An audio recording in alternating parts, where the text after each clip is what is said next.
So,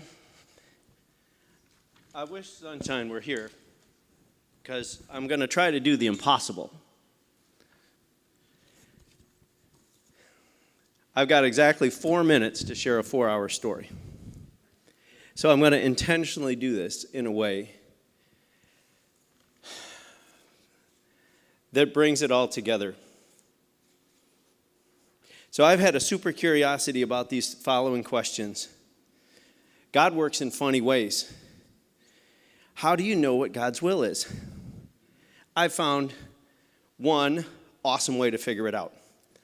Take all the things that you absolutely believe that you will never do for God and just write them down. I won't live here, won't buy that car, won't do this, won't compete with my neighbor, won't go to Africa. Just write them all down. Post them on your refrigerator, and God will start checking them off. So that's the fastest way. But the other way is that God's opportunities often look like impossible situations, and so you tend to pass on them. Oh, that won't work. Or it's so small, that doesn't matter. None of those things can do listening. So here we go. I only have 3 minutes left. I started in business at 8 years old, bought a second business at 14, went to college, got married, bought Holland Custom Metalworks, and had 3 kids. God made it clear that we were supposed to get involved in missions and got involuntarily, I do not like water, involuntarily involved in clean water. Our family was also involved in clean water on my wife's side. And one of her brothers said, hey, why don't you go to Oklahoma with me? I'm going down. I've been working with Living Water, and a guy is stuck with this hand drilling system. So I drove all the way down there, and because I own Holland Custom Metalworks, the guy said, hey, why don't you help me develop this idea? And of course, I said yes, because I'm a visionary, and I say yes to everything, which drives everybody nuts. So we built the thing. You know what? They all sucked. None of them worked.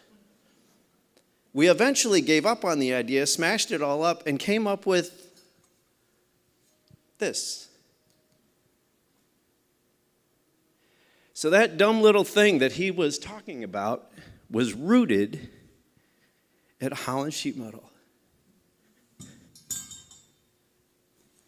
Out of that, Living Water heard about us and sent us to Kenya and Haiti before the earthquake. After that, another missionary heard about it, referred us to a place in Colorado that we ended up taking and going, selling everything we had here in Holland, doing a language school in Costa Rica for a year and living in Ecuador for 6.5 years doing clean water projects on the jungle.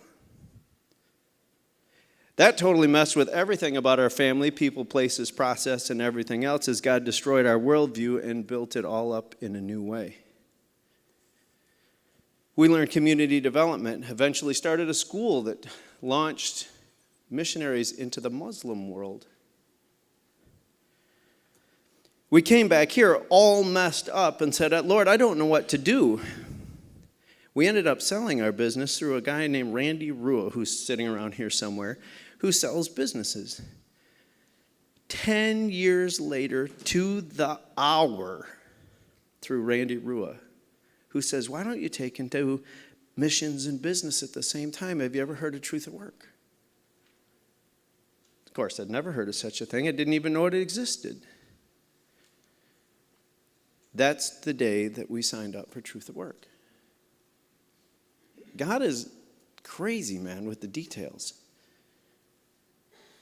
So now I have the incredible honor of being a business pastor, working with hurts and habits and hang-ups and finances and inventory and management and all the things that are associated with legal problems and buying and selling your business. The list goes on. It's awesome. The part that I want to put into this is I'm just nobody special.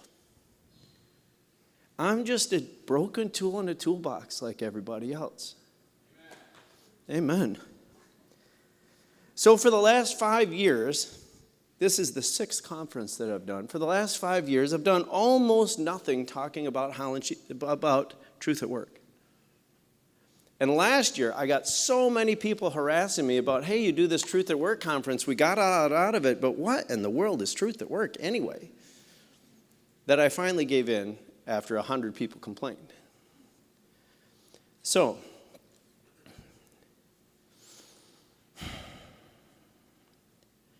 I made a video. I think this is going to take and convey it best because I want it to not be about me. This is all about the impact that it has on the lives of people in Holland, West Michigan, and beyond.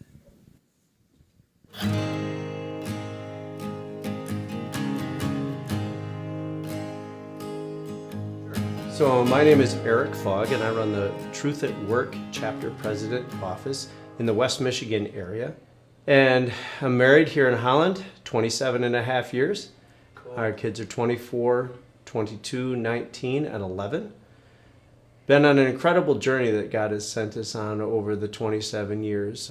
Being from Holland, being involved in business for 12 of those years, 6.5 years in the jungles of Ecuador doing clean water projects for a Christian mission agency. And when we returned here, I didn't know what to do with myself. I didn't know how to take and allow God to use a combination of business and missions in a way that was active on the mission field of West Michigan where He had placed me. And that's where I ran across Truth at Work. And Truth at Work has been the most incredible mix of active business as missionaries. I consider myself a business pastor. I believe I have developed the hardest question that a business owner has ever been asked. And that's, how are you? You see, because business owners lie. If you tell the truth at work, you scare your employees. If you tell the truth at home, you scare your wife. If you tell the truth at church, you scare everybody. And you've learned along the way not to answer the question, how are you, honestly. And one of the coolest things about Truth at Work and its depth of transparency, it is a real place where 12 business owners who are walking in your path but not in your shoes can take and download the information of how are you in a safe and secure place. And we deal with hurts, habits, hang-ups, business expansions, closures, selling, how to deal with family members, the finances, banking. And out of that, seeing the community of Truth at Work bond around an individual that happens to have a hot topic that I don't know what to do. Can you speak into this space and allow God, using a group of community, church really, to step into a business-minded space and give honest advice that says, boy, I'd really consider doing this, and please don't do that, because I did that, and I can tell you all kinds of stories of how that didn't work.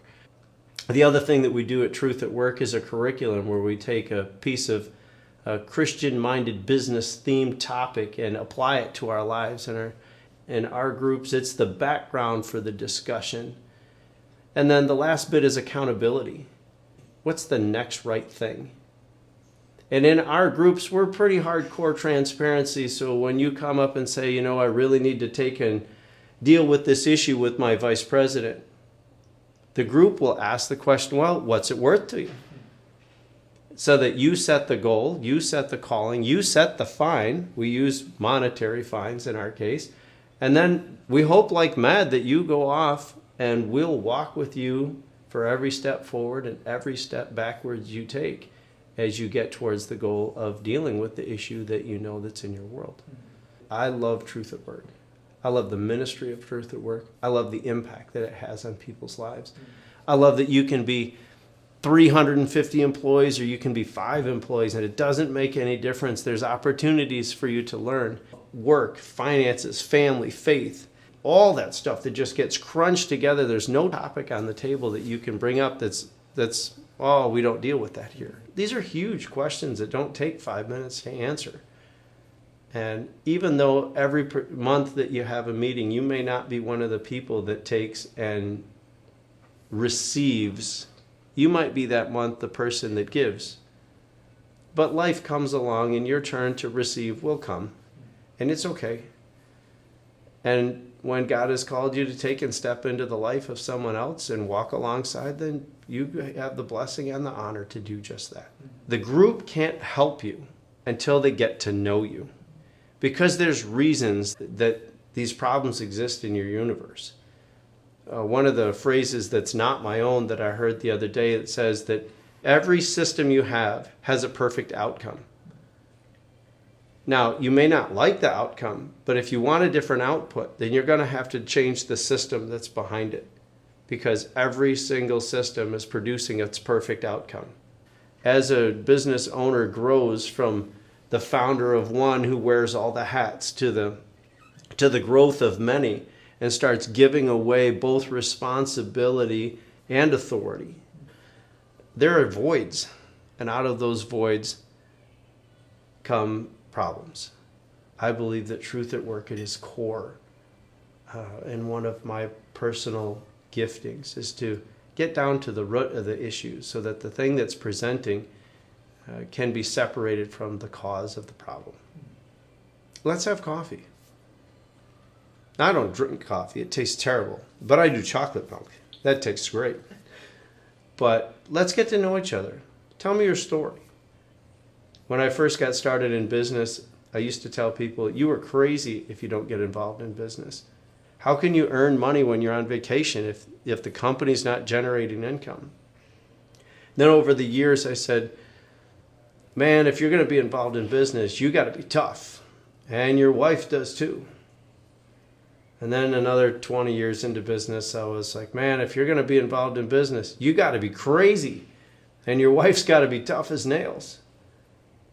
And then knowing truth at work, those don't have to be true. You don't have to be crazy, but you do have to be in community. And community can help bring the experience that you don't have to buffer the craziness of life.